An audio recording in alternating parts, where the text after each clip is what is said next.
Okay guys, Tube RSS Xtreme, yet another great plugin from the Extreme SEO team. The last one we did with WordPress. This one is very unique as well. What we're trying to achieve here is to be able to create feed burner pages that look like this. And how this is done, you can see this is the same video every time down here. And that's done by using different URL variations that YouTube provide. For example, it will give you a different URL for a mobile device than what it will for a desktop device, and even different URLs depending in the situation where the video is being presented. Okay, so if it's a Web 2.0 embed, it's going to have yet another URL variation within that code that you embed with. Okay.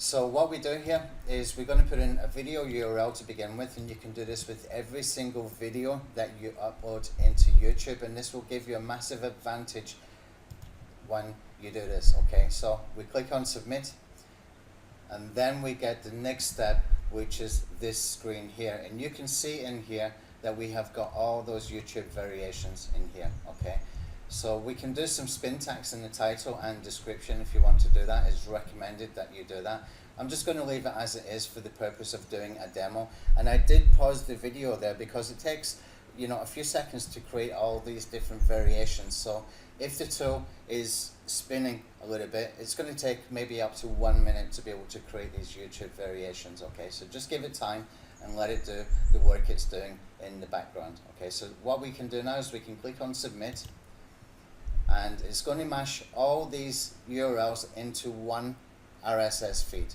Okay, that's how we get this effect in here once we put it into feed burner. Okay, so we just wait for that, and you can see now that we have got the RSS feed generated.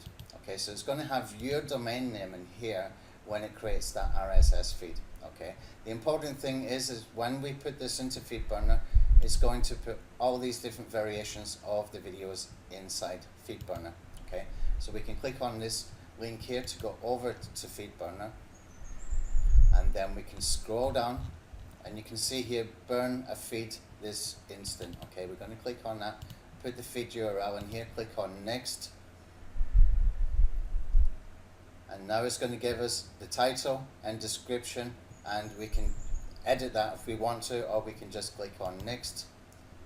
And now we have got a feed burner URL, which I'm going to open in a new window. Plus I'm going to copy this link as well. Okay, when we open in a new window, you can see all these different variations have been added in here. For some reason it's not showing the actual video, but the main thing is that we have got our links in here. Okay, I'll have a look into why it's not showing the video right now, but not too important. The important thing is the links. That's the real power behind this strategy. So what we can do, we can put in the feed burner URL in here, and we can click on submit, and again give it some time to do the work in the background. Okay, now that's been done, you can see that we can go and ping the URLs. We can send all the URLs over to a Google spreadsheet, which you're going to make public, and you can download the CSV as well if you want to put it into other Google accounts. Okay, so we just click on ping the URLs.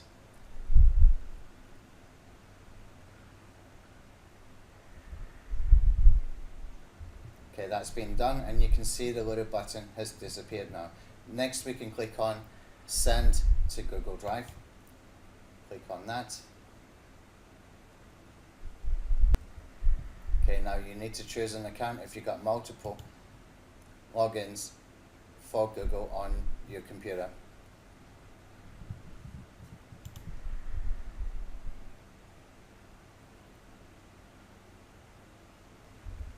Okay, that's now been created. What we can do now, you can see that we can view the RSS feed generated. We've got a feed burner URL, and that feed burner URL, all the links in there have been sent over to Google Documents. So I'm just going to click on the Google Document link now. And you can see all our links are here. They're all clickable links. Okay. And what we want to do is where it's got that 3 dots at the top where it says more actions, we're going to click on that, and we're going to click on share. Okay. when we have this pop-up open, you can see down here where it says advanced. We're going to click on that, okay, and here where it says who has access, we click on change, and we're going to choose public on the web, okay, so this document becomes public, which makes all of these links indexable, okay. We click on save, okay, and now we can prevent editors and people copying and stuff like that if you want to. I just usually click on done, and that has been now made into a public page, so all of these links then can be found by Google again in a different Google property, okay. So next one we've got in here is to download. That's just for a CSV. That CSV you can put into other Google documents if you want to, okay. Very, very simple tool, very powerful, and there's a lot of SEO, advanced SEO built in, and you can see it's just a 1, 2, 3, 4-step strategy, and you just follow the wizard from top to bottom. Really easy, really simple, and very, very powerful.